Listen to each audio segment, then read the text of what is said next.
তো গতকালকে একটা মর্মান্তিক একটা ঘটনা ঘটে গেছে। একটা 8 বছরের শিশুকে কিন্তু নির্মম ভাবে হত্যা করা হয়। এটা সমস্ত দেশবাসী কিন্তু আপনারা সোশ্যাল মিডিয়া দেখেছেন গতকালকে থেকেই, এবং আইন শৃঙ্খলা বাহিনীকে অসংখ্য ধন্যবাদ জানাই। একজন আসামিকে কিন্তু অলরেডি কালকে কিন্তু ধরছে, আমরা ওনাদের গার্জিয়ানদের কাছ থেকে আমরা জানতে পারলাম। ওই সন্ধ্যা 6:30 থেকে নিখোঁজ বাবা, 6:30 থেকে নিখোঁজ।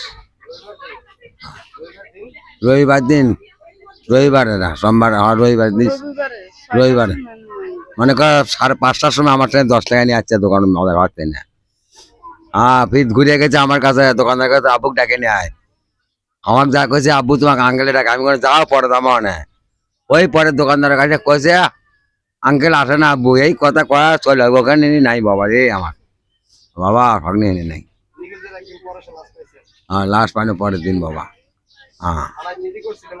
থানার জিডি করছি সেই দিন, দিদি হারাতে সেই দিন থানার জিডি হারানের জিডি করছিলাম, হারানের জিডি করছি করার পরে মনে করো মাইকিন সাইডে দিছি, মাইকিন করছি, মাইকিন করার পরেও কোনো পাত্তা পাই নেই।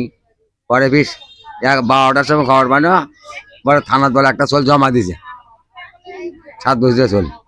থানার গিয়ে না, থানার যা দেখি না চোল নাই, এটা করে চোল টোল আনি নিয়ে জমা দেয় না কেউ। পরে কিছুক্ষণ পর 4টে 4:30টার সময় খবর পাইলো, গিয়ে দেখে খবর গেল আমরা মাইকিন করতেছি আর আসতেছি।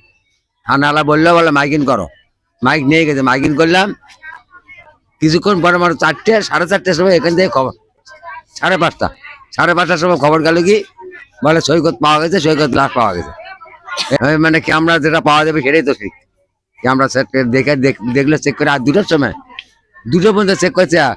ওই দোকানদারের আমার ক্যামেরা কোনো ভিডিও করে দেখাও যায় না, কিছু করা যায় না।